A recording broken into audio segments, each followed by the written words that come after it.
Okay, so what about this feeling of deprivation or sacrifice? It seems like to get... Well, we just have one first question. Yeah. Is that a satisfying feeling? Of course not.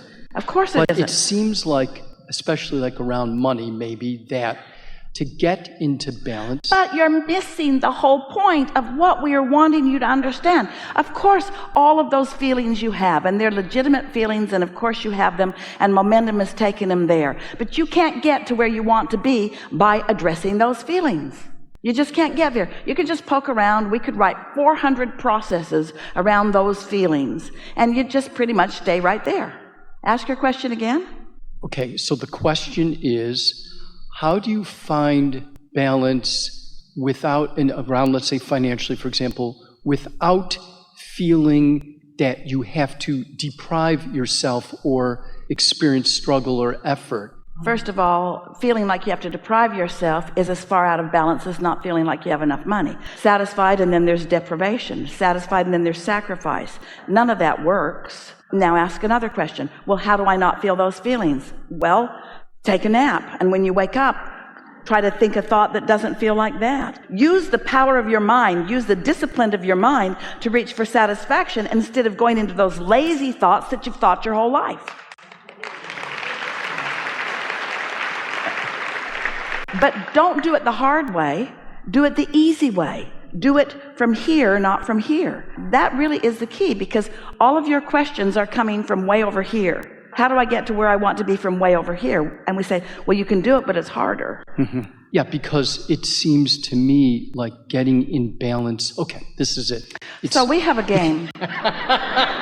It's in the Ask and It Is Given book, and it's the perfect game for what you're reaching for here. And as we tell you this game, we are then going to tell you how this game applies to the satisfaction factor. So the game is this.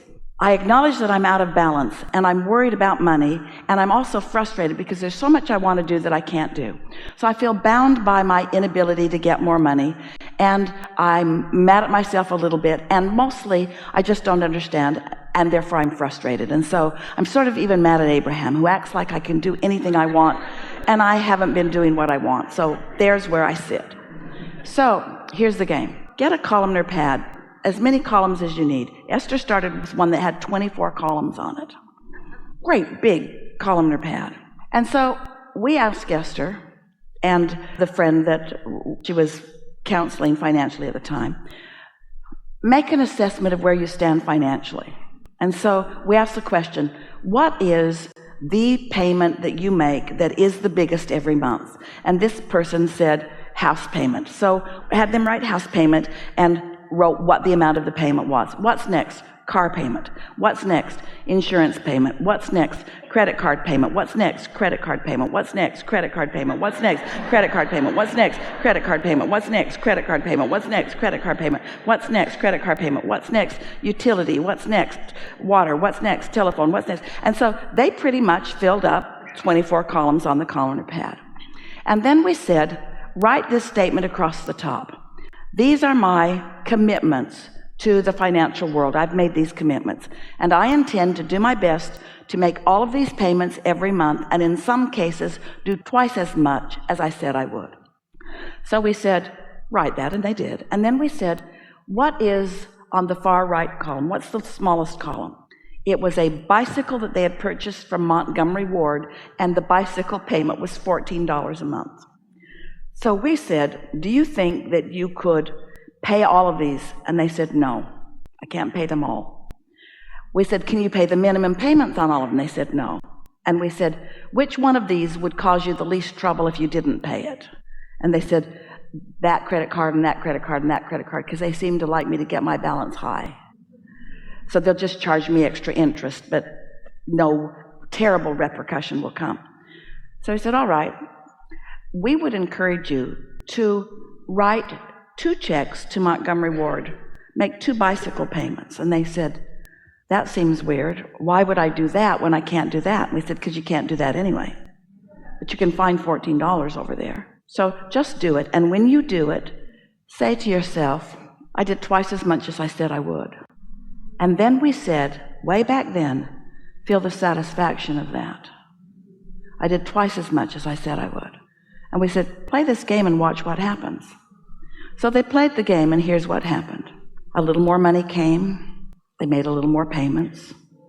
But the big thing that happened was, instead of going to the mailbox with trepidation and fear, instead of stacking up the bills and not wanting to open them, within a very short time, it became a game.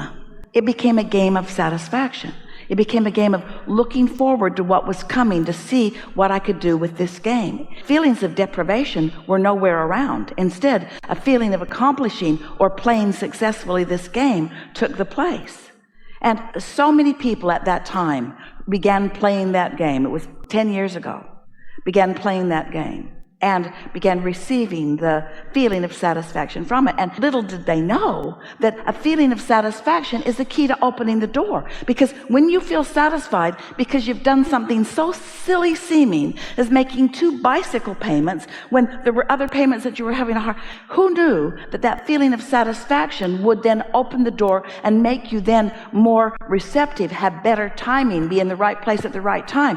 Avenues of financial gain became apparent to them that were not apparent to them before, because in satisfaction they were in the receiving mode, while in dissatisfaction they had that door closed. We're not kidding you. It will seem like magic. It will feel fun to you. You will feel the satisfaction of it, and it will tip the balance of where you are. And it takes so little to tip the balance in order to make a big difference in what happens. When you allow yourself access to the leverage of the energy of the universe that creates worlds, when you just let that door open on your behalf just a little bit, big things happen in your experience. And if you do less than that, if you hold yourself in virtuous dissatisfaction as you face the fact of your financial insecurity, you can't get ahead ever. You just work harder and longer. You say things to us like, the more I make, the more I spend, I just can't get ahead, I just can't get ahead. When you can. You can. It's an emotional shift. It's not an action shift. It's an emotional shift. It's a determination, because the emotion is the indicator of the vibration. And we're talking to you about you being the creator of your experience, but we're not talking to you about the action part of your experience. We're talking to you about the vibrational turning thoughts to things part of it. And so when we offer you a process like this that shifts your vibration just a little bit, puts you more in the receptive mode, then as these thoughts are turning to things, it won't be long before you're out there in the action part of it, manifesting all of that. But it's like you got to put the seed in the ground first, and you got to tend to it first, and it's going to come up, and it's not going to have any money on its ears yet. It's just going to be a little plant that doesn't have any corn on it yet. But in time, if you tend to it enough, if you are satisfied enough that you'll go water it, then you'll tend to it and that you'll believe in it. Before you know it, it will be productive in your experience in the way that you now want it to be. And your disappointment, we love you so much, your disappointment is that it's not showing you everything you want in terms of manifestation now. That's not how it works. It will show you in the vibrational phase, but you've got to be tuned to be happy with what you're seeing vibrationally. You've got to be happy with the feeling, not need the money before you're happy. You got to be happy with the feeling. You got to be happy that you can be satisfied. And then you begin to notice that a balanced budget is both money in and money out. It's what's coming in, for sure it is, and more will come, but it's also what's going out. And so many people are spending money because they think that's the way to satisfaction. They think just buying one more thing and bringing it home will make them feel satisfied for a moment. It might give you a little feeling of relief, and it might distract you from things that are bothering you, but it is not the long-standing feeling, a shift in vibration, and therefore shift in feeling that you're looking for. Mm-hmm. So in terms of the outgo, how would you approach, I guess I was going to say, how would you approach that? You're saying it's not an action, so it's not about depriving yourself of things that you want, but in effect, ultimately you will perhaps have to stop spending as much. Are you saying it'll naturally happen? What we're saying is you can stop spending for a minute and still be satisfied. And if you can be satisfied even though you've stopped spending for a minute, you'll catch your balance. But it's not about the action, it's about the satisfaction. Don't look for satisfaction through action, look for satisfaction through thought. because you can find it every single time if you will look just a little bit. Esther was on an airplane. She got up at 4 o'clock in the morning. She got into her car. She drove through heavy traffic. Interstate 10 has been under construction. It took 1 hour and 15 minutes to get to the airport. When she got to the airport, it was raining. She did not have an umbrella. She still got on that airplane and found satisfaction. You see what we're talking about? She's not demanding that every moment of her life be perfect in every way. She's just looking for as much satisfaction as she can find. The man at the baggage claim walked her in with a box over her head. People are just looking for ways to make her life better everywhere she goes. But her life is not always perfect. There are things that she would like to be different. She really doesn't like to set her alarm for 3 o'clock in the morning, to leave the house for 4 o'clock in the morning, to catch a flight that's at 6 o'clock in the morning. In other words, there are many other things that she might like to do. But you know what? The satisfaction of this makes all of that not matter. This satisfaction is so great, you see. And so she doesn't lie in bed and think, oh, it's probably going to be raining or the traffic's probably going to be blocked up. She just accommodates to make herself as comfortable as she can be. She gets to the airport early enough that she knows that she won't have to scramble. She looks for reasons to be satisfied and finds them and finds them and finds them and finds them and finds them and finds them and finds them and finds them, when there are plenty of reasons, maybe even more that she could pinpoint, that would not be satisfying. But not satisfaction doesn't lead her to alignment, and not being in alignment doesn't lead her to this kind of satisfaction. You see what we're getting at?